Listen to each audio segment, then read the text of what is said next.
Assalamualaikum warahmatullahi wabarakatuh.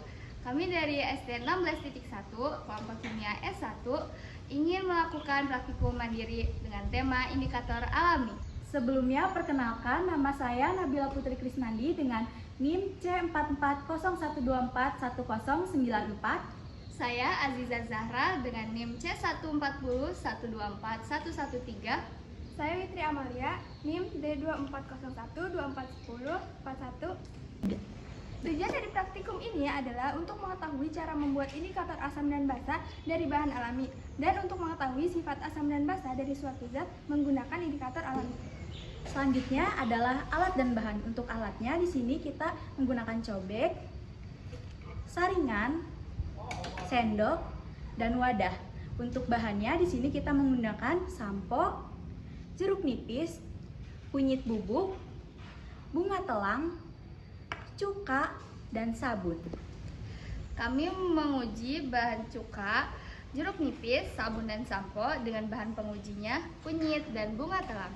Langkah pertama, ambillah bunga telang lalu letakkan pada penumbuk, beri sedikit air, haluskan dengan rata. Saring ekstrak bunga telang. Hasilnya seperti ini. Selanjutnya, ambil kunyit bubuk, letakkan pada wadah. Beri sedikit air. Aduk hingga rata. Lalu pindahkan ke wadah. Hasilnya seperti ini. Langkah kedua, kita siapkan larutan jeruk nipis dan cuka. Untuk jeruk nipis, kita membutuhkan 2 buah jeruk nipis, lalu kita peras dan masukkan ke wadah. Setelah itu, kita tuangkan cuka secukupnya ke dalam wadah. Langkah ketiga, ambillah sampo sebanyak 2 sendok makan dan tuangkan ke dalam gelas. Lalu, tambahkan air secukupnya dan aduk hingga merata. Selanjutnya, ambillah sabun sebanyak 2 sendok makan dan tuangkan ke dalam gelas. Lalu, tambahkan air secukupnya dan aduk hingga merata. Langkah keempat, tambahkan 2 sendok ekstrak kunyit ke dalam masing-masing gelas.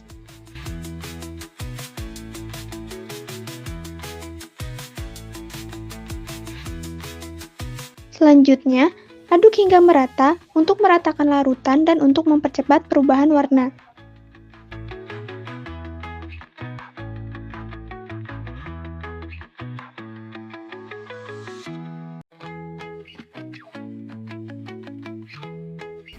Langkah kelima, tambahkan 2 sendok ekstrak bunga telang ke dalam masing-masing larutan dan kocok larutan untuk mempercepat perubahan warna.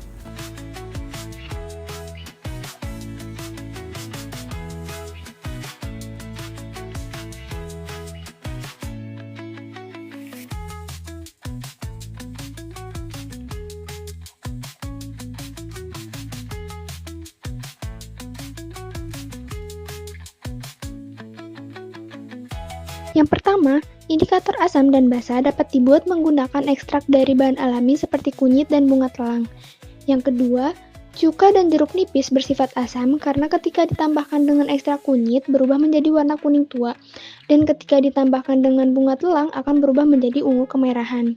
Yang ketiga, sabun bersifat basa karena ketika ditambahkan dengan ekstrak kunyit berubah menjadi jingga kecoklatan dan ketika ditambahkan dengan ekstrak bunga telang berubah menjadi toska. Keempat, sampo bersifat netral karena ketika ditambahkan dengan ekstrak kunyit berubah menjadi warna kuning terang dan ketika ditambahkan dengan ekstrak bunga telang berubah menjadi biru muda. Sekian dari kami. Wassalamualaikum warahmatullahi wabarakatuh.